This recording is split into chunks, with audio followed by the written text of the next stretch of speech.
Assalamualaikum warahmatullahi wabarakatuh. Perkenalkan, kami dari kelompok 6 Filsafat Politik, jurusan Administrasi Publik, kelas 4D. Di sini kami akan memaparkan materi mengenai gerakan politik Islam. Materi yang pertama yaitu pengertian. Secara etimologis, politik berasal dari kata polis yang artinya negara atau kota. Namun kemudian dikembangkan dan diturunkan menjadi kata lain seperti politis yang artinya warga negara, politikos yang artinya kewarganegaraan, dan politike tekne yang artinya kemahiran politik, dan politike epistem yang artinya ilmu politik.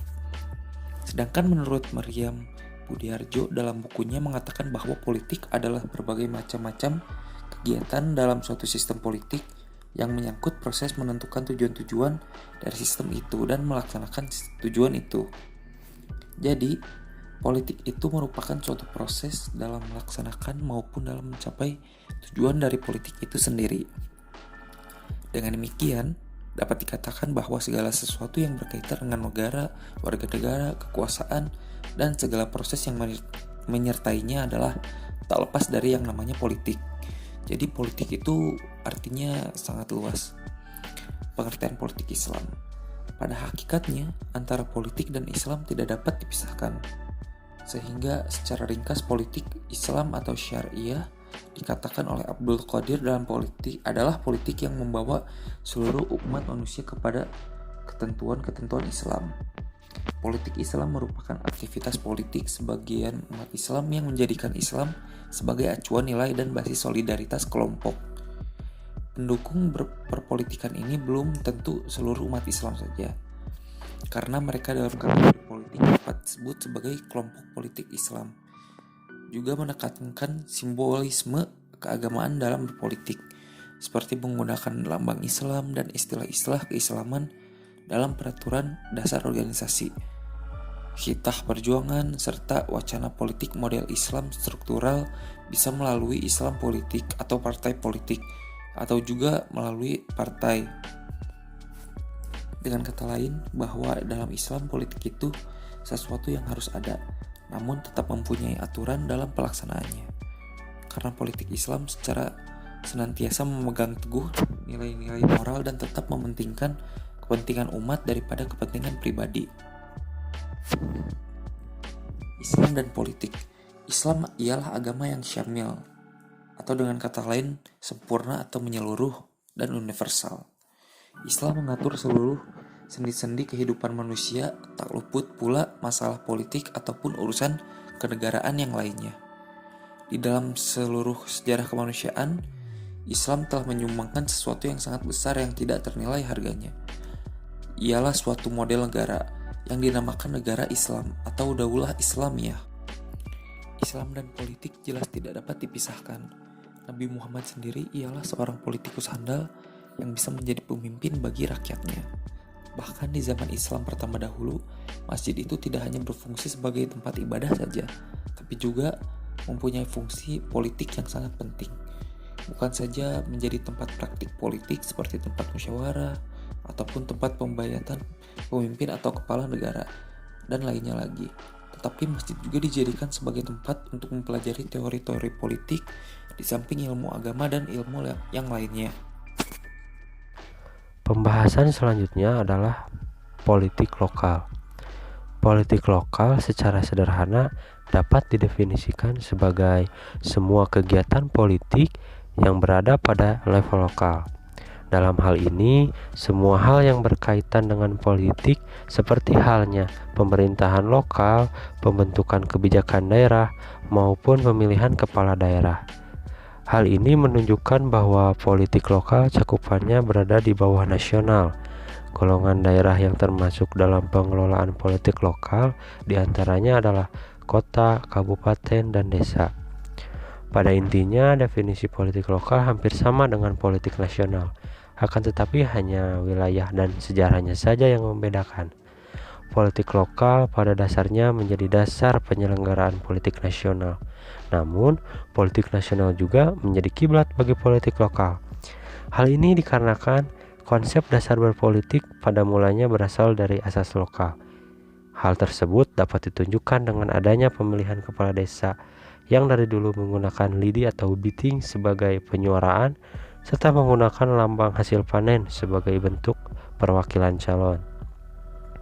Kemudian hal ini diadopsi oleh politik nasional, namun dengan merubah format pemilihannya saja.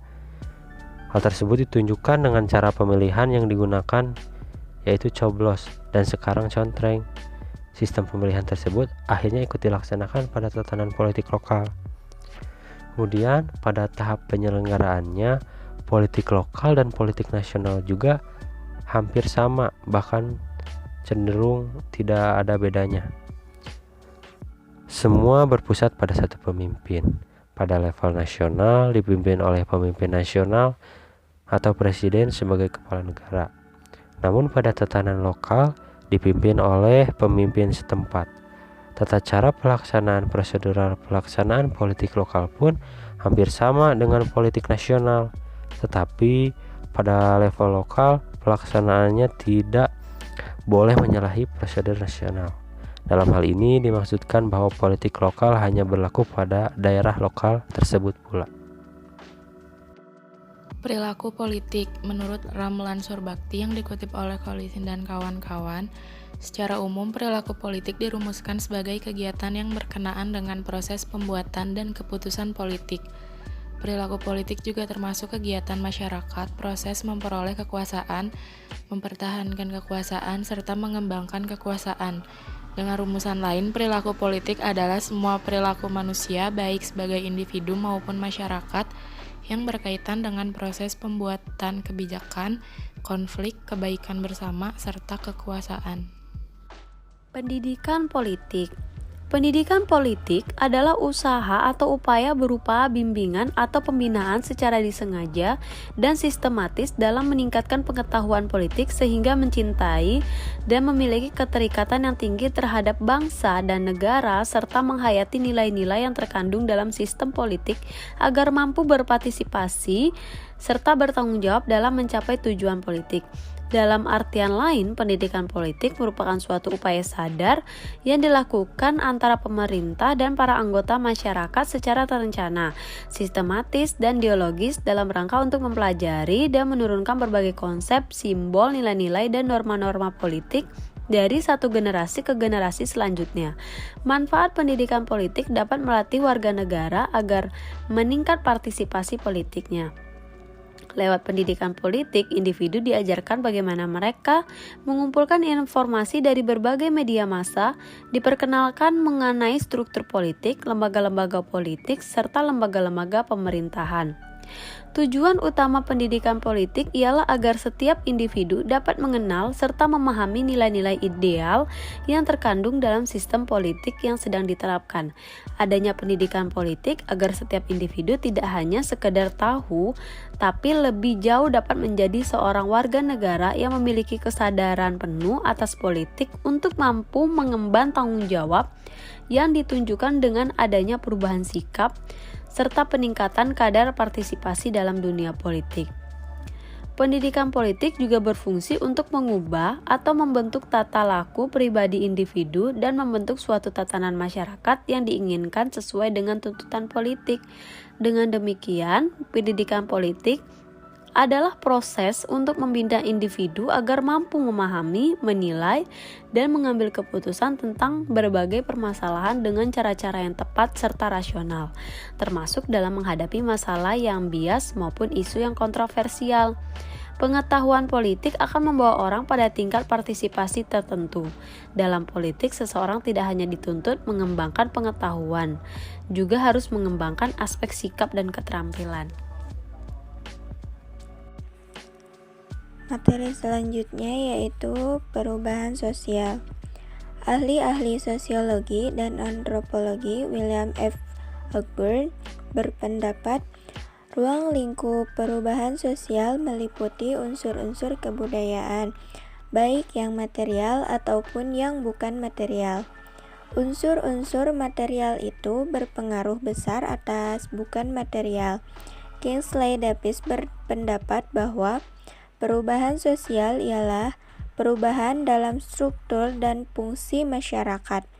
Misal, Dengan timbulnya organisasi buruh dalam masyarakat kapitalis, terjadi perubahan-perubahan hubungan antara buruh dengan majikan. Selanjutnya, perubahan-perubahan organisasi ekonomi dan politik. McIver mengartikan perubahan sosial sebagai perubahan hubungan-hubungan sosial atau perubahan keseimbangan hubungan sosial. Gillian dan Gilliam memandang perubahan sosial sebagai penyimpangan cara hidup yang telah diterima, disebabkan baik oleh perubahan kondisi geografi, kebudayaan material, komposisi penduduk, ideologi, ataupun karena terjadinya diskusi atau penemuan baru dalam masyarakat. Selanjutnya, Samuel Coyne mengartikan perubahan sosial sebagai modifikasi yang terjadi dalam pola-pola hidup manusia disebabkan oleh perkara-perkara intern atau ekstern. Selo Sumardian berpendapat perubahan-perubahan sosial ialah segala perubahan pada lembaga-lembaga kemasyarakatan dalam suatu masyarakat yang mempengaruhi sistem sosialnya, termasuk di dalamnya nilai-nilai, sikap-sikap, dan pola-pola perkelakuan di antara kelompok-kelompok dalam masyarakat.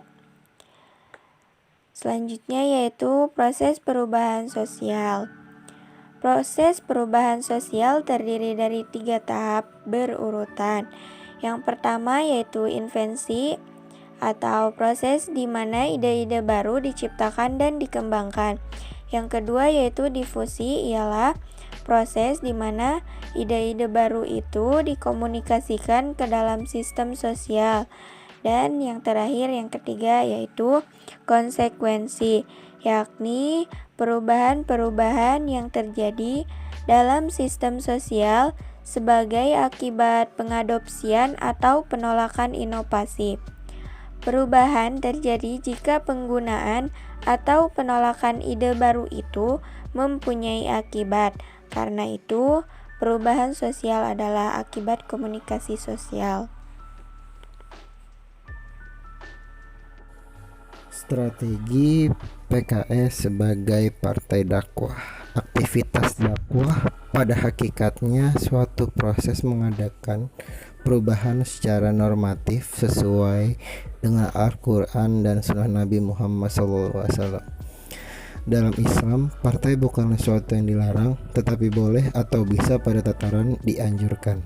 Maka untuk merubah tatanan kehidupan umat di tengah-tengah umat yang banyak kemungkaran, maka Islam dianjurkan untuk berkelompok sesuai dengan yang termaktub dalam surat Al-Imran ayat 104. PKS lahir dengan memperkenalkan kosakata baru dalam dunia politik, itu dengan nama Partai Dakwah.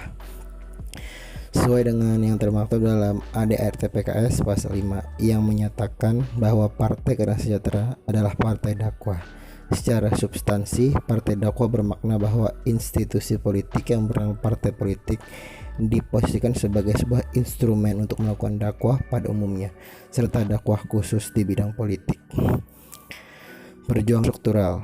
Menurut Masyuri Abdullah, perjuangan Islam melalui struktural adalah upaya menekankan melalui penetapan sistem nasional maupun kebijakan publik yang islami. Secara struktural, PKS telah banyak melakukan berbagai hal melalui kader-kader yang telah menempati posisi-posisi strategis dengan menempatkan orang-orang terbaiknya di daerah yang menjabat jabatan publik maupun menempatkan kadernya di dalam pemerintahan. Sebagai contoh, ketika ada salah satu kader dari PKS yang mendapatkan jabatan sebagai Menteri Perhutanan, beliau bisa menyeret nama seorang Bob Hasan yang diduga melakukan KKN. Kemudian ada perjuangan kultural. Secara lebih luas, Islam kultural ada Islam yang memungkinkan dirinya secara substantif dalam lembaga-lembaga kebudayaan dan peradaban Islam lainnya.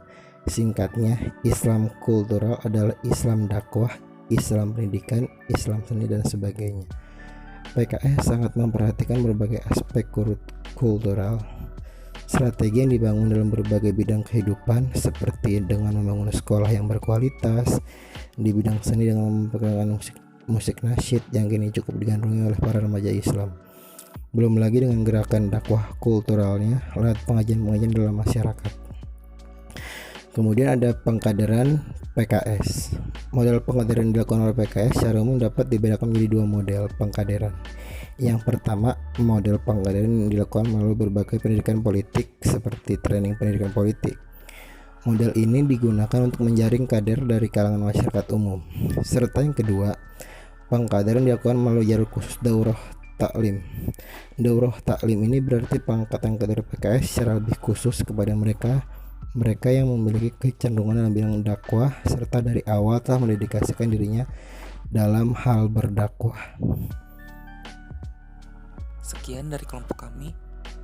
Mohon maaf bila ada kekurangan dan kesalahan. Sekian dan terima kasih. Wassalamualaikum warahmatullahi wabarakatuh.